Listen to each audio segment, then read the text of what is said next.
Hello, I am back, and this time I'm using the mic. I got a mic yesterday, so we're gonna see how this goes. And let me know down in the comments if it sounds better or not.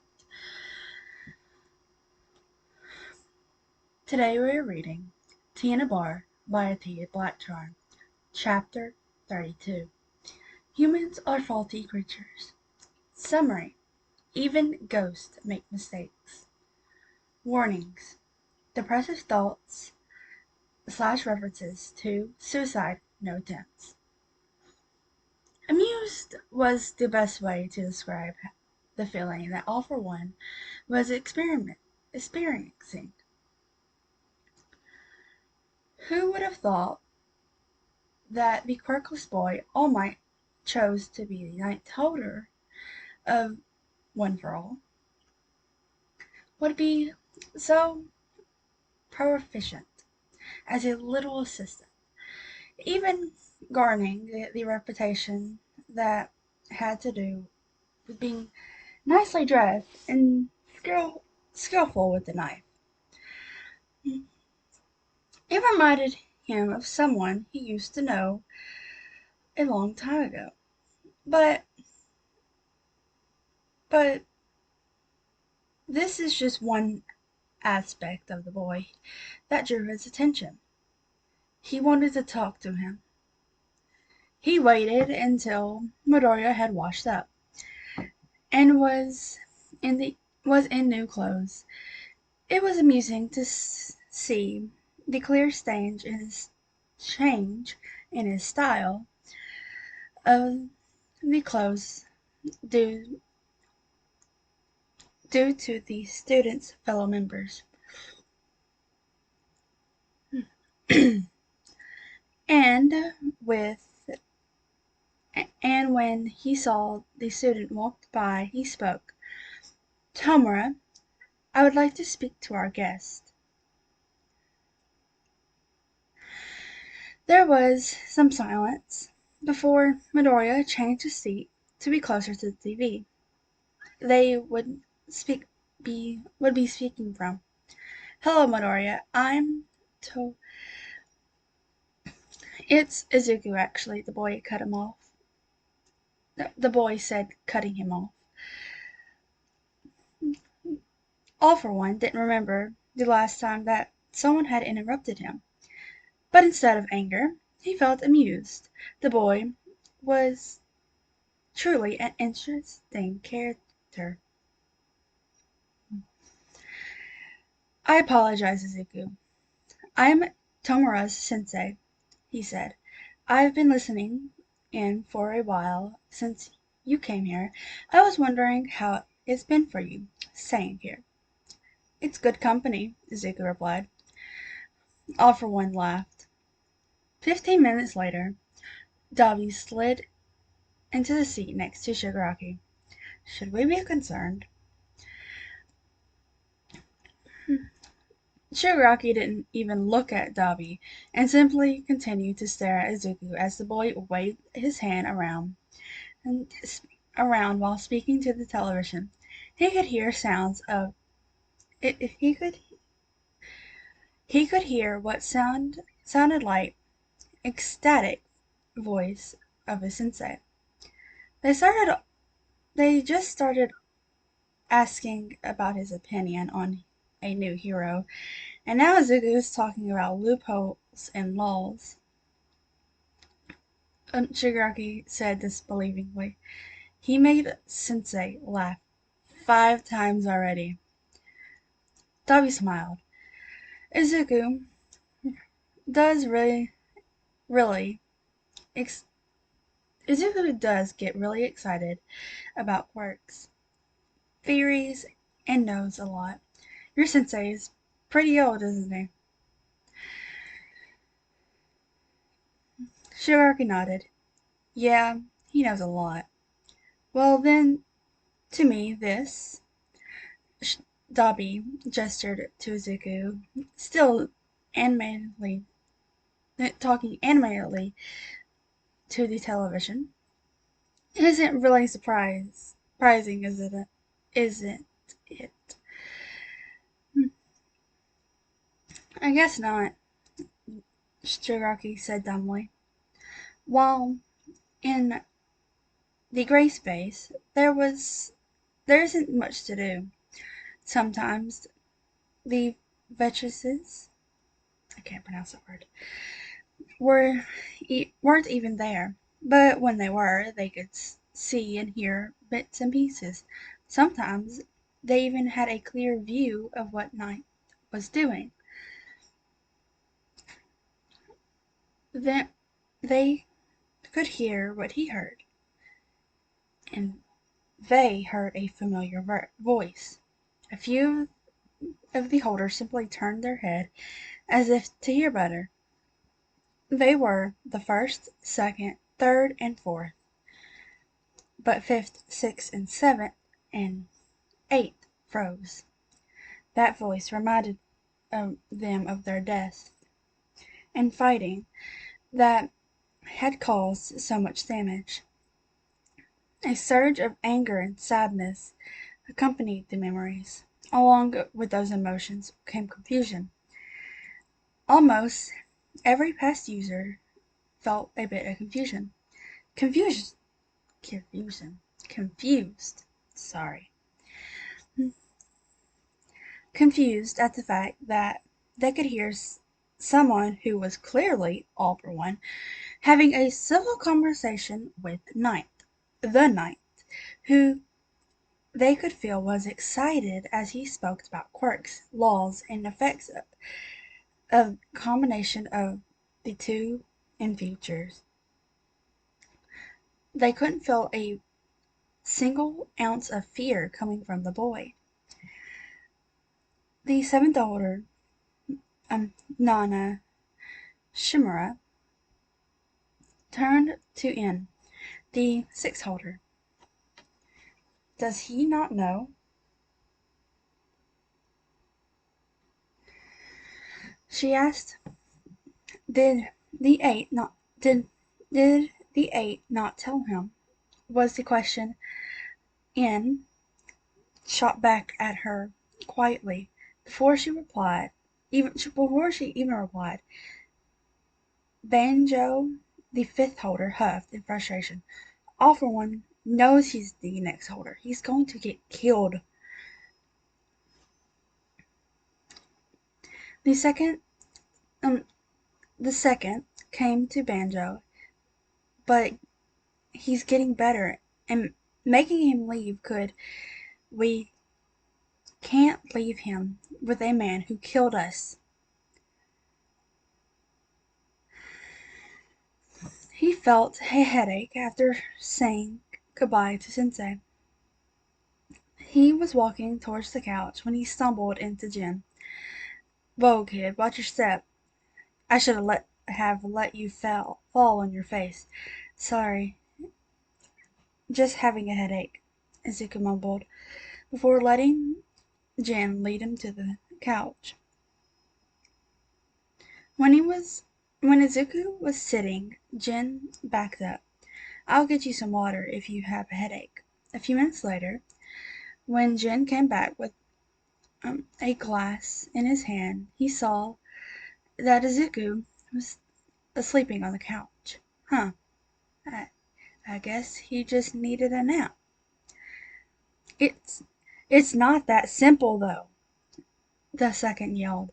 Nana couldn't keep her mouth shut any longer with her growling frustration. Then explain, Sora. Sorry. Then explain, Sora. Tell us how this isn't the right explanation. Nana see the cloud of could see the cloud of ink that was always on Sora's skin move around their neck. It seemed more frantic, and as if it was frustrated itself. Well, Sora prepared to say something, but Sora never got the chance when suddenly a soft voice cut through the gray place and tension. What's wrong? All the vestiges turned to look at the ninth, standing there. His voice was clear, and his eyes were um filtering. Filtering? I can't pronounce that. To each of them, confusion on his face. They looked at him. They knew they looked clearer now, and but sorry, but the first was off to the side, silent, just as the vestiges of the night holder was as well.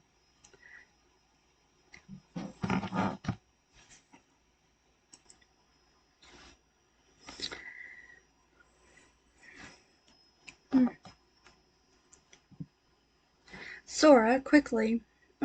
Sora was quick to be the one up to Izuku. Well, Knight, the person you were talking to, someone we know, someone we've known for a long time. Who? All for one. Nana called out.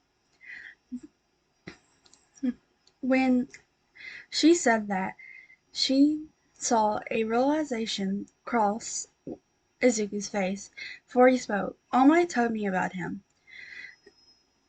About how he was a supervillain, someone he killed 7 years ago. Izuku looked upset. Banjo cut in and walked across to Night. Well, he didn't, since you just talked to him. This means he knows you're the ninth. You're the ninth, and you're in danger. He's going to kill you, trying to get one for all. At Banjo's words, Nana came closer to the green-haired boy. Her face was strained when she spoke. Izuku, it's not safe to stay.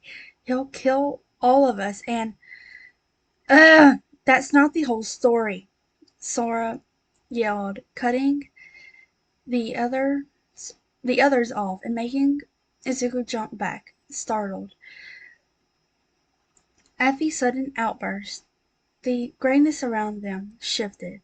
The aura started to get more frantic. Sora moved much as much the ink cloud on their skin. The the first and eighth seemed to be frozen. Banjo's um red Banjo's red darkened as he grumbled. Um, Ian's light blue seemed to fade in and out, while wa- while Nana black darkness even further, black darkened even further. Ian stepped towards Sora. What else is there to know? He asked. He wants the quirk back. Banjo removed his goggles and scratched his head. The knight can't stay here. He'll get killed, but All for One is his enemy. With One for All bound to him, he ended up fighting him. Fighting him, Nana told Sora. Does it have to be that way? Izuku asked once it became quiet, all as all heads looked at him, though the boy's eyes were looking down. Nana sighed, her face softened. That's how it's always been for 2 centuries. None of them liked how Izuku's eyes darkened. But does it have to be the same? What? But does it have to be the same with me? He asked. Dan, sweetie, stop.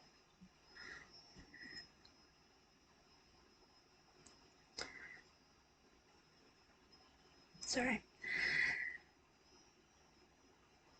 Then, okay, I'm back, sorry. Um, None of them liked how Zuko's face darkened. But does it have to be the same with me?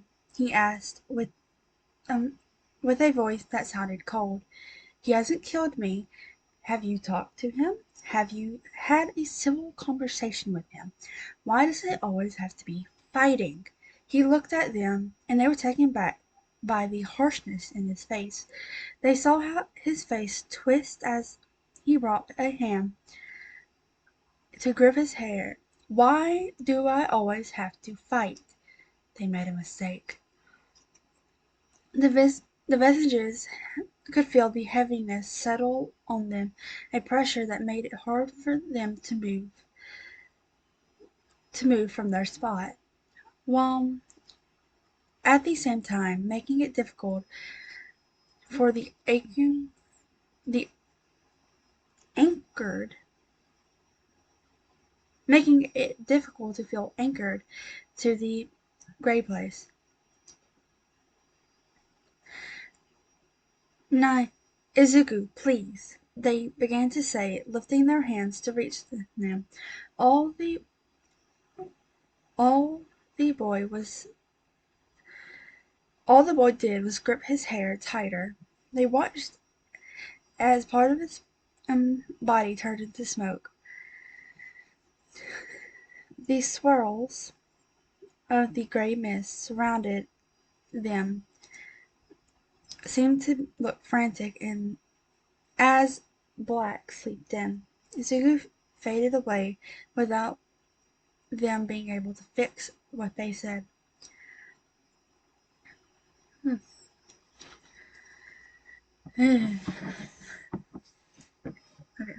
I'm back in a better position. When Zuko woke up, it was uneventful.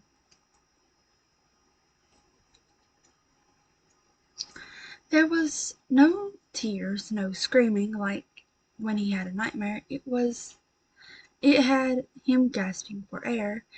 Instead, he opened his eyes and saw a cup of water that was sat on the table in front of the couch. Right, Jen was getting me water. He didn't drink it. Instead, he thought about the words he heard.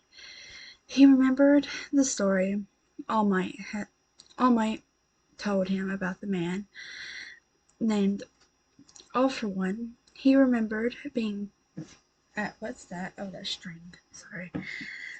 He remembered All Might telling him about the man named All for One. He remembered being told the history of the quirk he was given, and how there was an evil man that could kill, that had killed all the past holders, to get to the quirk, to get to get the quirk back that originally belonged to him.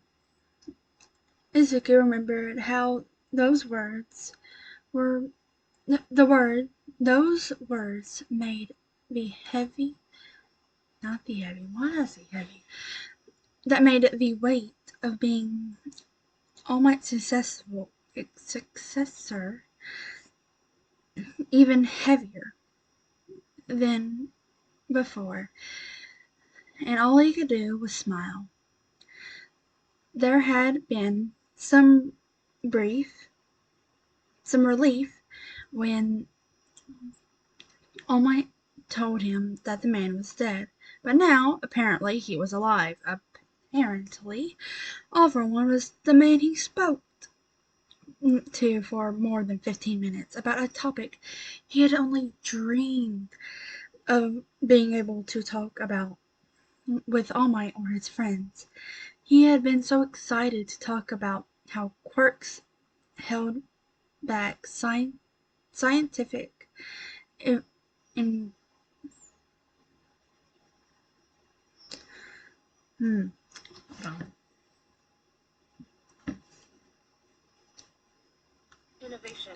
innovation scientific innovation like space travel, how people without quirks weren't even taken into consideration in regarding to laws anymore, about how laws became too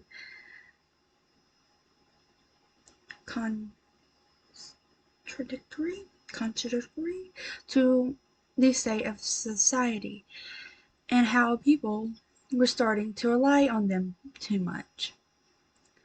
And it was a conversation that Offerone had told him that he enjoyed and hoped to have another one soon.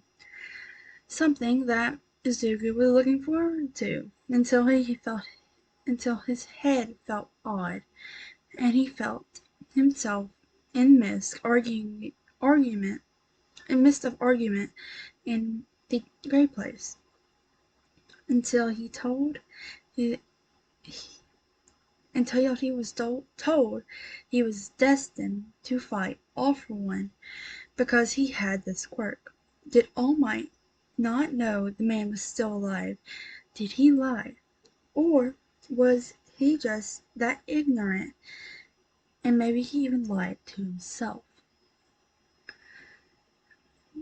It hurt to think about. The bar was quiet. You could hear some yelling from one of the rooms. It sounded like the others, Spinner and Dobby, were messing around with Shigaraki again.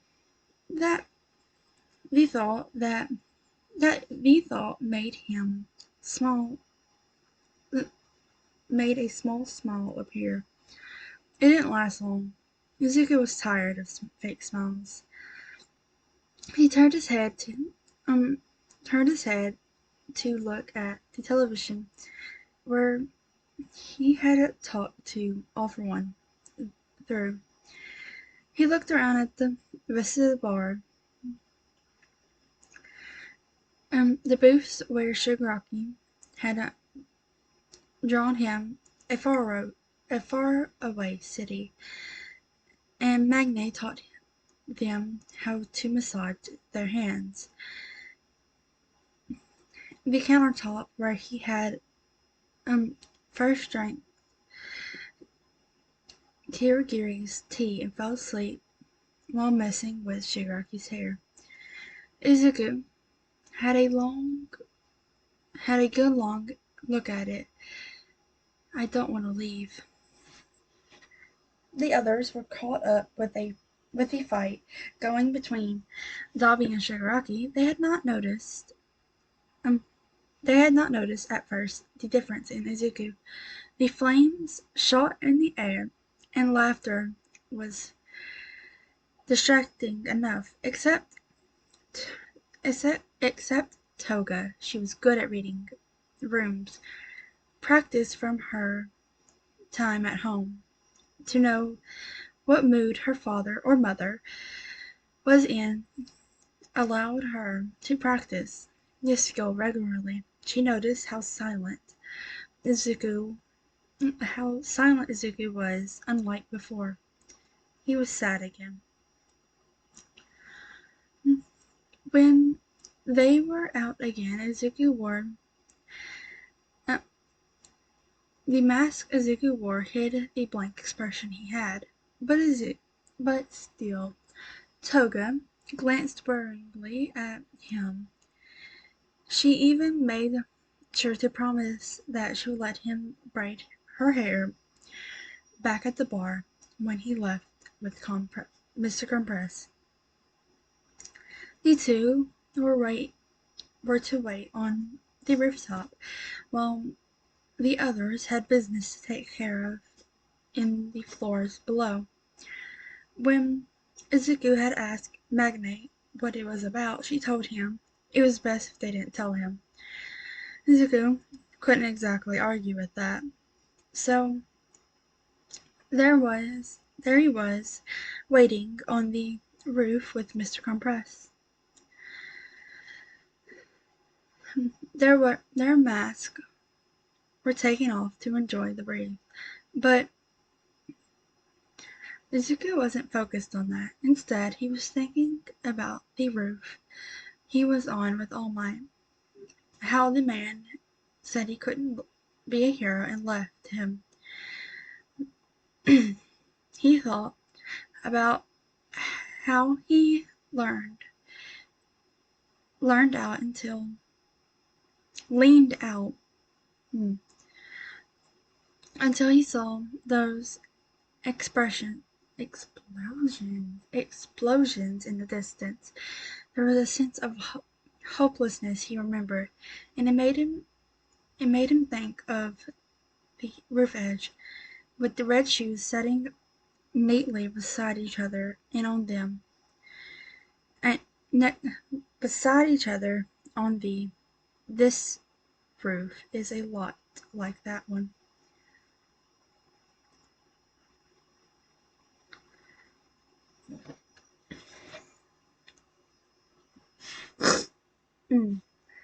He didn't notice how he was leaning a little too far out to look over the edge.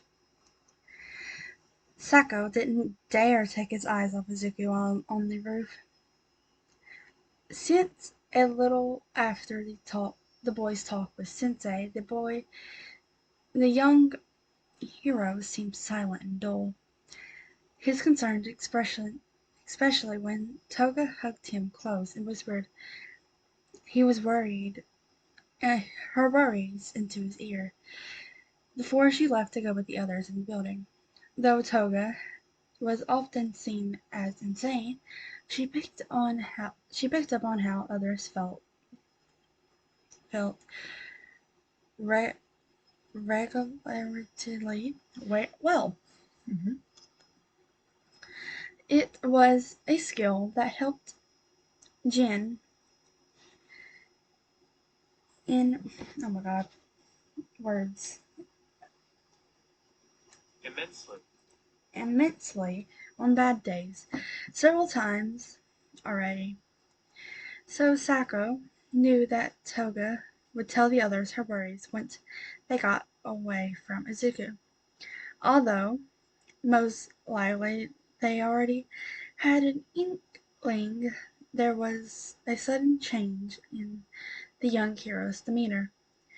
When Izuku started to look over the edge of the building, his body leaned too forward, and uncomfortable sensation settled into his gut. He quickly walked over, ignoring how his heart was starting to beat faster, and only seemed to settle when he had his hand on Izuku and pulled the boy back into his side. Careful, you'll fall. You careful, you could fall, he said, making himself sound calm, even though he felt anything but that. It didn't help that Izuku didn't answer him, only gave him a non-communal hum. He felt how Izuku leaned into him and made sure to pull him closer to his side. He didn't let go of Izuku until the others came back and they had warped into the safety of the bar. When he does, he looked at the others and saw their face. Toga told them.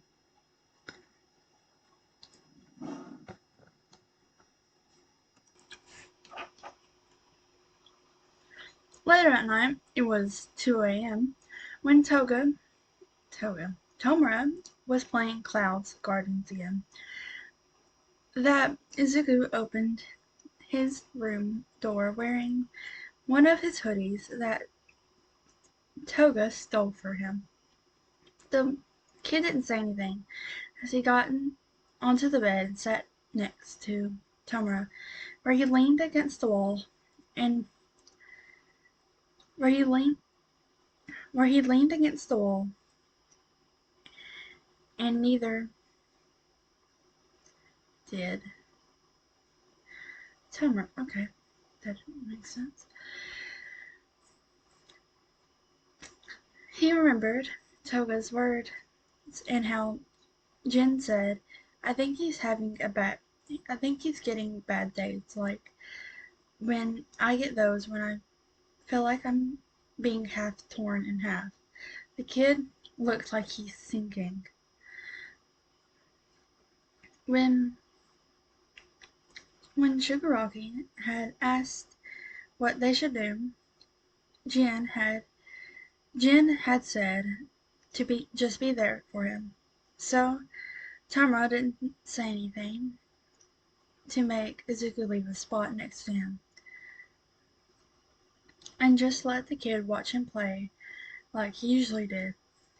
It wasn't until 20 minutes later that something broke the silence. Can I call you Tamara?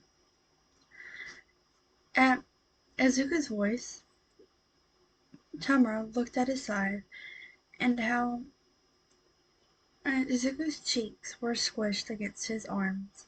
His eyes still looking at the game console that he was holding. The kid was a the kid had a tired, blank face with dark circles underneath his eyes, but he was still awake.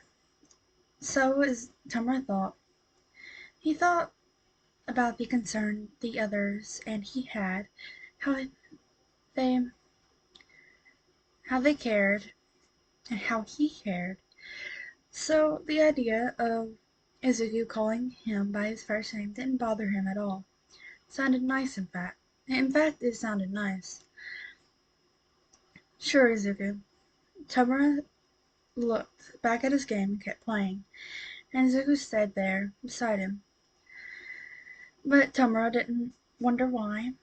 It was when Izuku is down that he asked this question. Does he expect a no? Does he want something to tell him when they are close? What would happen if I said no? Tamara noticed how Izuku stayed in his room next to him, and sitting next to him while watching him play all night. And while he was tired, he didn't want to leave Izuku alone. While the others were lounging in their own spots, Izuku was on the couch looking through his messages on the phone. He probably shouldn't. Seeing the messages um, seeing the messages from his classmates about him missing didn't help with the guilt. But he didn't stop when he saw. Oh, sorry. But he did stop when he saw a message from Ozawa Sensei. I hope you're doing alright, kid. I know you already have some help. I know you already have some help, but I'm still worried. You're you you're missed, but we'll be waiting for you to come back when you're ready. And no, I'm ready to help you when you want me to, along with the list of others. Stay safe.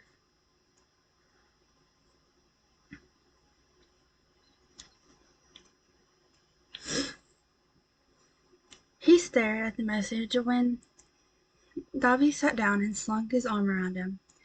The flame user leaned in and looked at the phone screen. You gonna respond, princess? I want to, Izuku said. He goes silent again. He managed to shuffle himself deeper into Davi's side. Davi lets him. When he settled, Izuku spoke again. Compared to my past teachers, Ozawa's really good. Is good. He actually cares.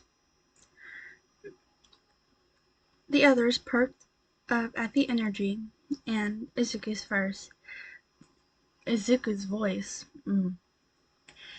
He hasn't shown in a bit. He's a Eraserhead, right? Davi asked.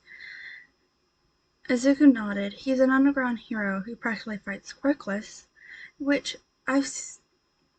which is why I always look up to him.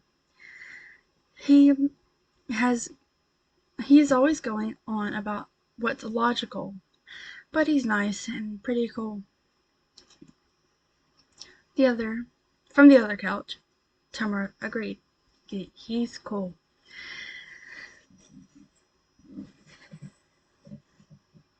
Izuku continued. He seemed kind of harsh, but I sorta could tell a little that he cared. There's a difference compared to my last teachers. He actually tried to talk to me.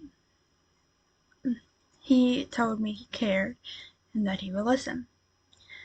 I was going to talk, but Izuku thought about how he was going to speak, only for the infirmary door to open and recovery girl came inside. When that happened, his throat felt dry. He was uncomfortable in speaking in front of them, so he shut his mouth. After that, he just hadn't been talkative. I didn't talk to him for a while, and when I did, I wasn't sure what to say. I was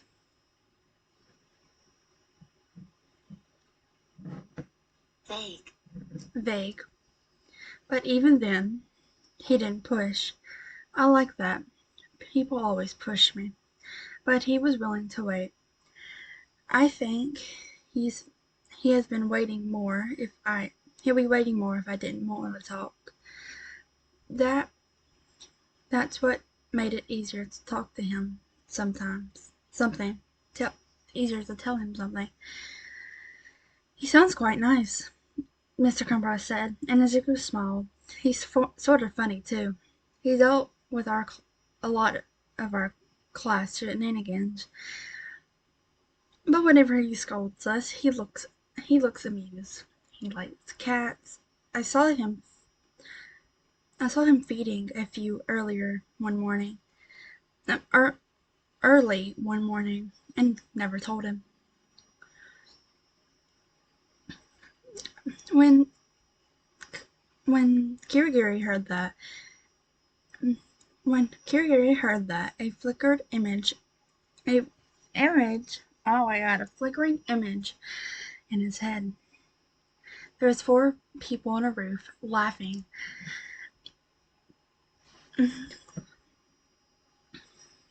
Sequentially of delight about something furry.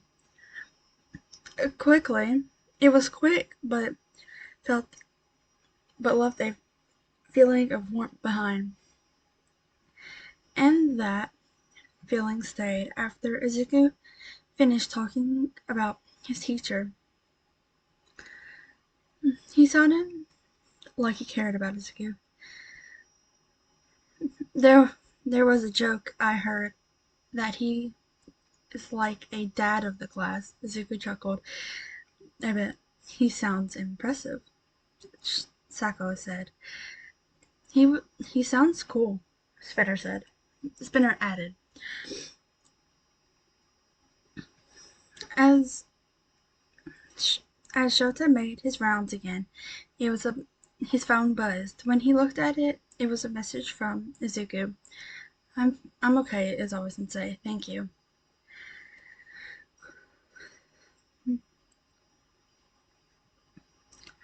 The others had been happy to see Izuku a bit more lively after talking about his teacher, so they offered to let him come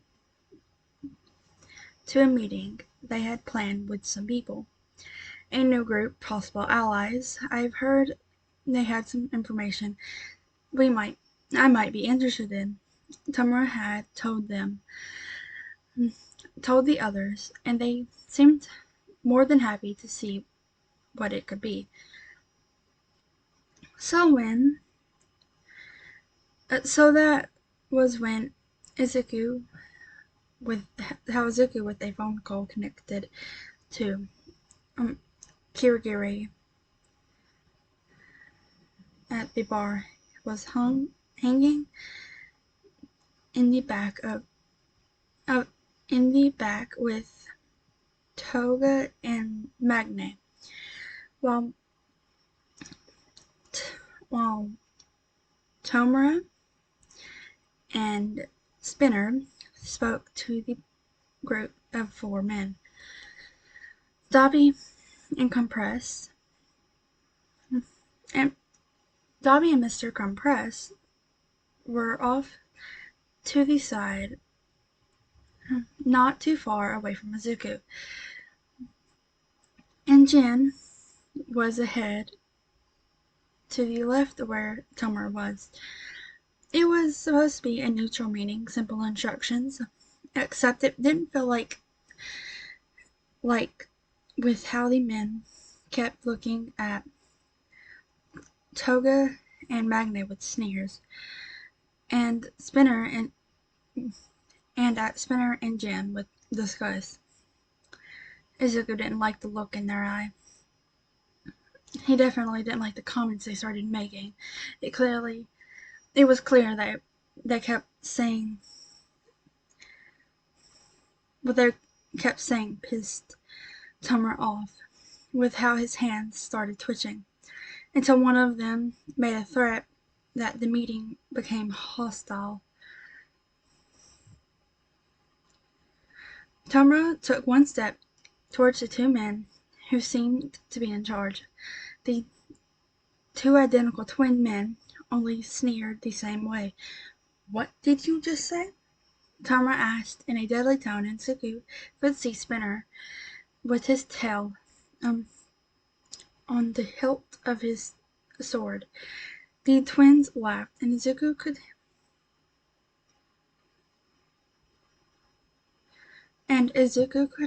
could have sworn he saw their eyes flash in gold.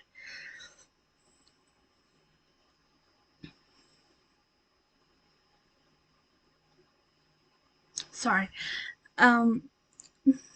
Izuku spoke into the phone. We should go, Kirigiri." Kirigiri didn't hesitate to open the warp gate at the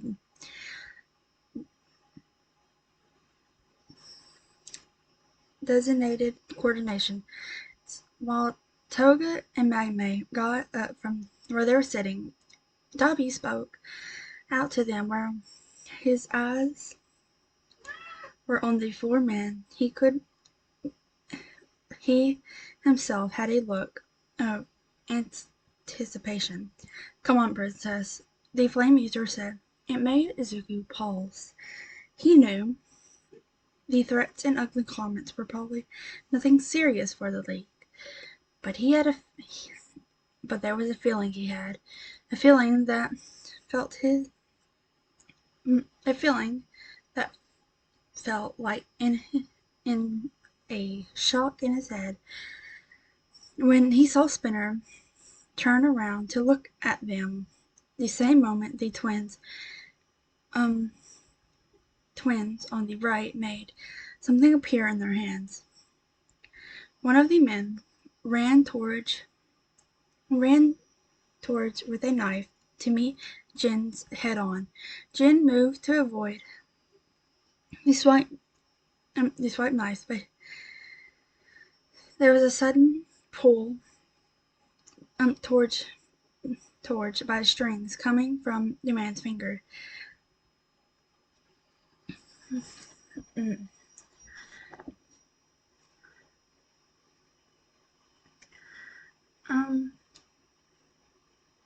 He got pulled right into the path of the man's knife.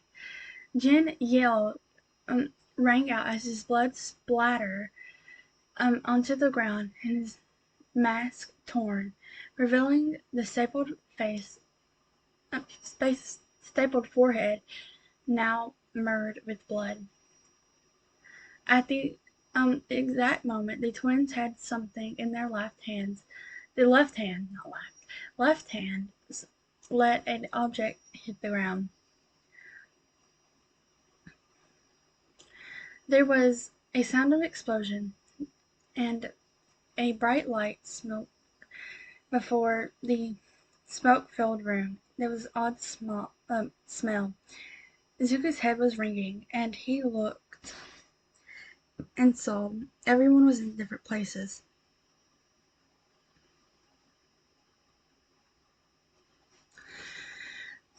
Jin was bleeding and coughing. Toga engaged in a knife fight with the man who cut him. Miss Crumpress was trying to bring Jin over to the work gate. Magnate and Davi were fighting the others, who suddenly looked 2 times bigger, though Izuku couldn't see any blue flame. While Tomura had gone after the man who created the smoke, and through the smoke, Izuku could see the twin who created something in his hand after his eyes glinted gold. They're twins. Their quirks are connected in the same way. One object in their hand can cause an explosion with smoke. Sounds like rotten eggs. Hydrogen sulfate, but the other man could.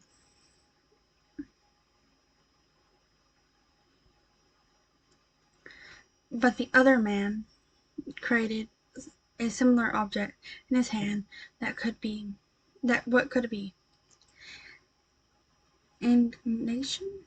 It's some type of chemical. The man smiled. He was going to kill them. Without hesitation, Suzuki shot forward. His target, the twin with the ignition device. Oh, it's not a chemical. He didn't. He didn't want the others to get hurt. He didn't want them to get burned. He wanted them to be away from the smoke and catch fire explosion at any second. He wanted them to get back. Suddenly, something shot out of Izuku, a swarm of black. They shot towards every direction. He saw these black things grip onto each member of the League. He felt like he was holding them as his foot made contact with the twin, and he lifted their hand to throw the device on the ground. The man pushed back, and Izuku could swear the man's chest gave in. He willed the black tendrils to go towards the warp gate that Kirigiri had opened. Then he felt them move towards the warp gate. Izuku pushed himself off the man's chest. From the man's chest, the device fell. And Izuku wasn't far enough from the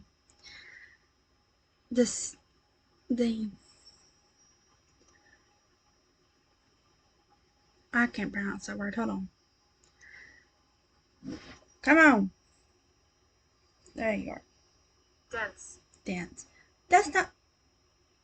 Oh, the densest part of the smoke closed. When the device hit the floor, he felt heat swallow him. He pushed by force of the explosion into the warp gate right after the others just went in. 8 people fell onto the wooden floor of the bar, rolling.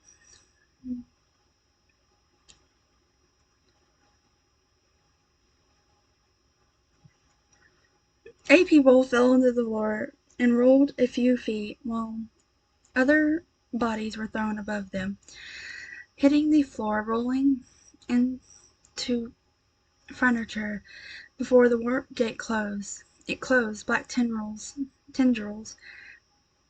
had wrapped around them, pulling them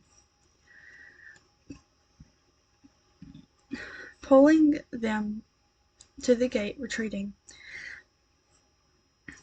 While getting up, Dabi calls and rasped, Izuku, where's Izuku?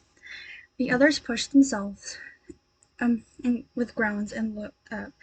They saw Zuko hunched over, writhing on the floor, while black tendrils wrapped around him and his singed clothes. Oh, fuck. Tamara cursed, running towards Izuku, while the others followed close behind.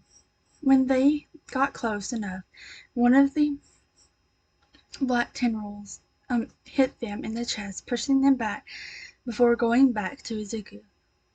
With the masked man knocked off on the floor, they could see Izuku's eyes screwed up and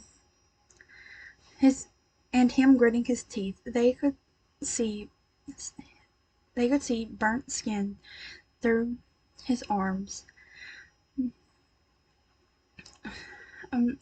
When Dobby tried to get closer to Izuku, another tendril came back and pushed him away.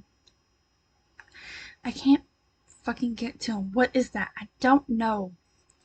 He wanted to scream, even though the thought of that was painful. But not as painful as holding back the things that were trying to get out. He didn't know what it was, but it was something new, something that wanted out. What if it hurt them? I can't let it hurt them. I can't let it out if it hurts them. Izuku thought because he was sure that he was back at the bar with the others and that they should be safe. But he was a danger to them. He didn't want to hurt them. But it hurt to hold back. It was like trying to bottle up his emotions, and when you're already overflowing. Izuku was filled with emotions. He was drowning in them. It didn't help that the burns felt hot. The bright explosions was too much like Bakugo's. And Izuku felt his body tense at the reminder. It hurt was his chest like every time he was beaten. And Bakugo pushed him down. The burns on his shoulder felt too hot. Izuku was starting to lose his breath to try to keep his grip secure on whatever the black tendrils were, but it was so hard. Then there was a whisper in his ear, "Just let go." Izuku released his grip. Okay, I did not think it was going to be about an hour episode today, and I'm sorry if I could not pronounce some words. It's just, I hear words like that. I just never really seen the words like that. Yeah, I'm sorry.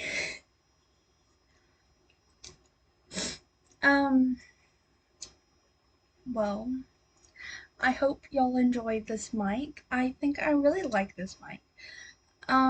It does have a clip on, but I'm not wearing my jacket for this, even though I really should. I am freezing.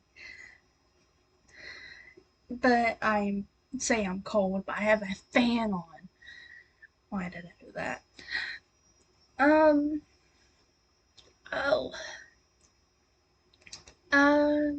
Let me think. Oh, if I'm thinking right.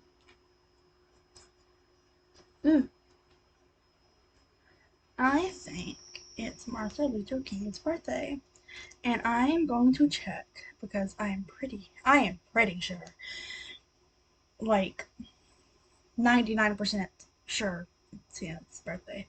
So hold on.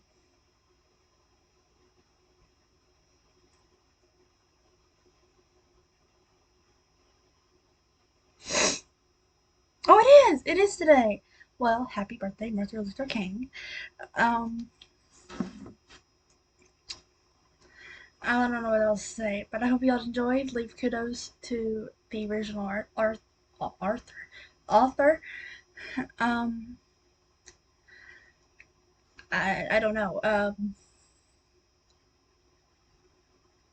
Comment if this you like me using this mic. Um, I'm trying to think. There was something else. Like, subscribe. Uh, if you haven't already, there's a show on Disney. And it's called High Potential. It's really good. If you like, um, cop, not cop. I don't know what to describe the show as, but it's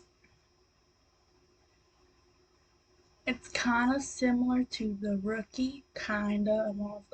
Kinda. I'm gonna like it's an ink of like Rookie, and it's only a couple seasons, and I think they released another episode like 3 days ago, and I've yet to finish it, but it's so far it's really really good.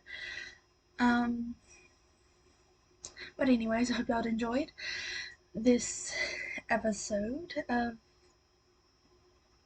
episode chapter. We're going with chapter. I don't know why I said episode, but I hope y'all enjoyed. I don't know what to say, so I'm going to peace out.